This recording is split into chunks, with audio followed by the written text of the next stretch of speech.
Welcome back, everybody. Today we are going to see the basic and the core concepts that we need to understand from the book Can't Hurt Me by David Goggin. David Goggin is the most famous and the toughest man in the Navy SEAL CEO of United States of America, right? He is the one who is the toughest and the strongest man in the world. So his book Can't Hurt Me is the most lovable and the top 10% just self-help book, right, I have ever read. Right, the first takeaway that we need to take from this book is what? Embrace the suck. Right, you have to embrace the suck. How we are going to embrace the suck, right? The first step that helps to embrace the suck is what? You have to identify situations that cause you discomfort or fear. What are the situations? What are the thing, or what are just the conditions that just make you discomfort, or what makes you to frustrate? You have to identify those things, right? Second step that help us to embrace the suck or the fear is what? Deliberately what? Place yourself in these uncomfortable situations regularly to build self-resilience or discipline yourself, right? You have to just deliberately, you have to place yourself on that uncomfortable places, right? Those uncomfortable situations regularly to build resilience, right? Resilience. Step 3 that help us to embrace the suck is what? Reframe your mindset to see the discomfort as an opportunity for growth rather than a threat, right? You have to reframe your mindset to see discomforts as an opportunity for what? The growth, rather than what? Fearing them, rather than looking them as something to treat, right? Step 4 that help us to embrace the suck is what? Reflect on each experience to understand how you handle the discomfort and what you learn from it, right?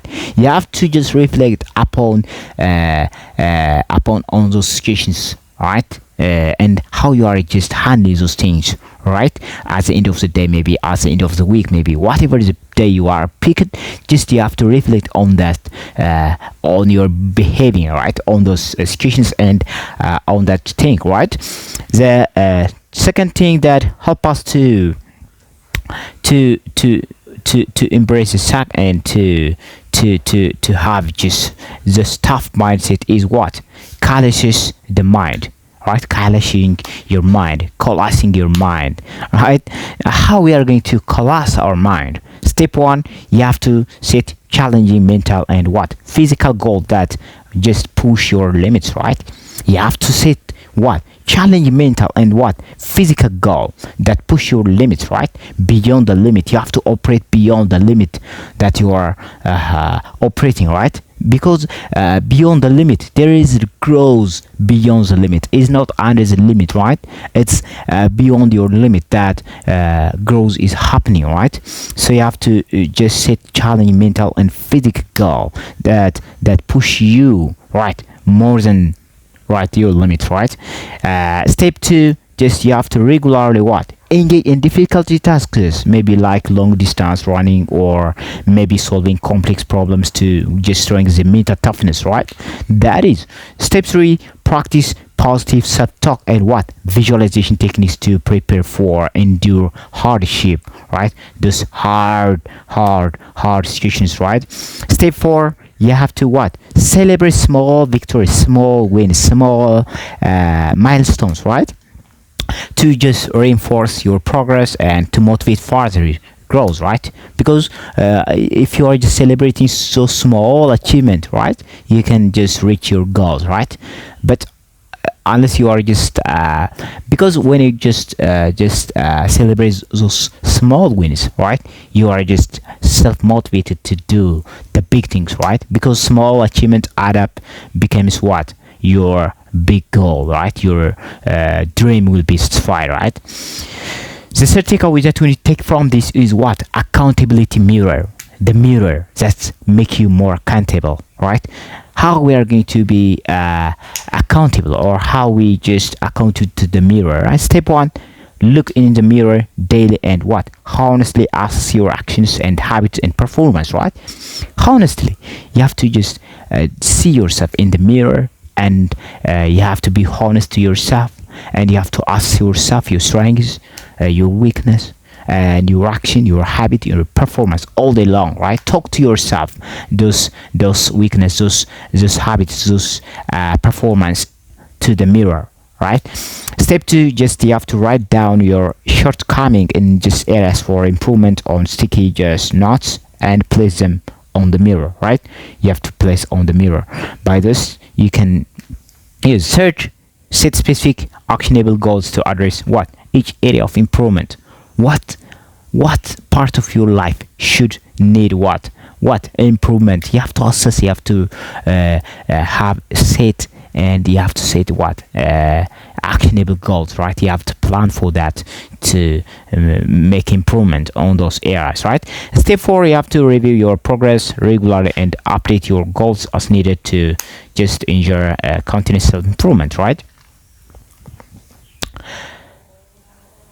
The first takeaway is taking solve. Why taking solve? That means you have to take all day long, you have to take the souls, right?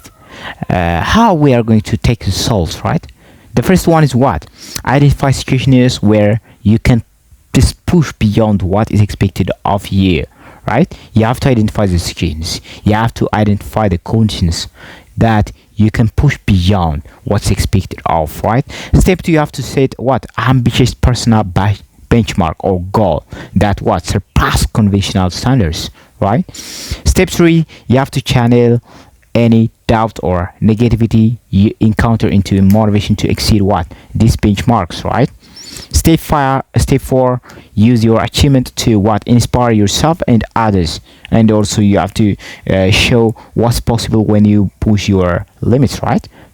By just doing something, you can inspire others. By you can make them to understand the possibilities, right?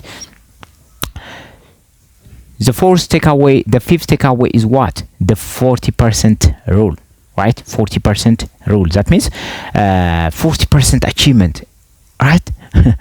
Rule. This is a rule. So the first one that help us to understand this is what?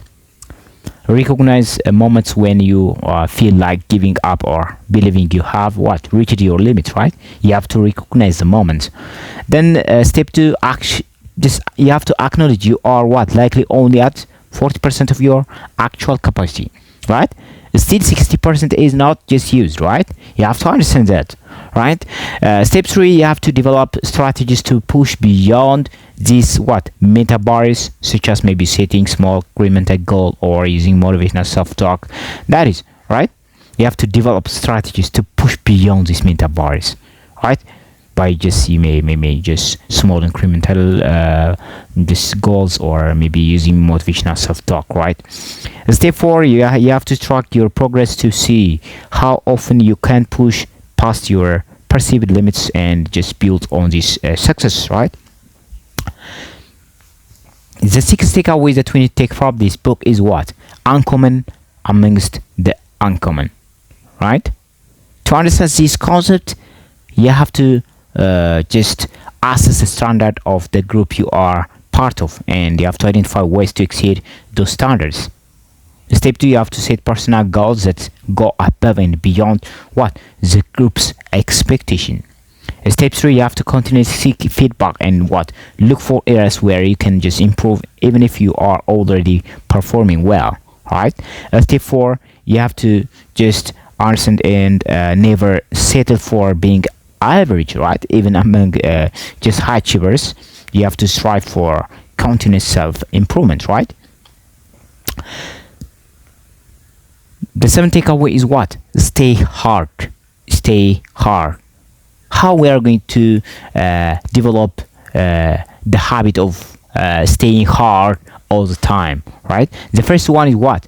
commit to maintaining what discipline in all areas of your life, regardless of what circumstance. Right, the circumstance may be not comfortable, the circumstance may be discouraging, maybe all the situation may not be comfort, but you have to commit to, you have to discipline to maintain what, just maintain discipline in all areas of your life, regardless of the things that happen to you. Right, step 2, you have to develop a daily routine that what reinforce your goals and keep you focused. Right, you have to just develop a daily routines, a daily habits that reinforce your goals and keep you what focused more and more, right. Step 3, when just faced with setback or difficulties or challenges, you have to remind yourself or your long-term goals and why you are started. Right, by this focusing on your long-term goals, you can surpass the setback, you can surpass challenge, all the difficulties. Right. Right. Step 4, you have to practice perseverance by just setting and achieving what small daily actionable goals, which build what momentum towards your larger accomplishment, larger dreams. Right. The 8th takeaway is what, create your own path. You have to create your own path. How we are going to create our own path, right? The first one is reflect on your true passions and what you are genuinely want to achieve, free from just societal expectation or all that stuff, right? So you have to reflect on your just true passion, right? Genuinely, right? Step 2, you have to set bold or big unconventional goals that align with your passion and values, right? Step 3, you have to develop a plan to just pursue those goals, including identify potential obstacles, maybe strategy to overcome them. Right. Step 4, you have to persist in your journey despite the setbacks and criticisms, staying focused on your unique path and continuously what adapt as needed. Right. This is the great book that I have ever read, and I really recommend you to read it. Right,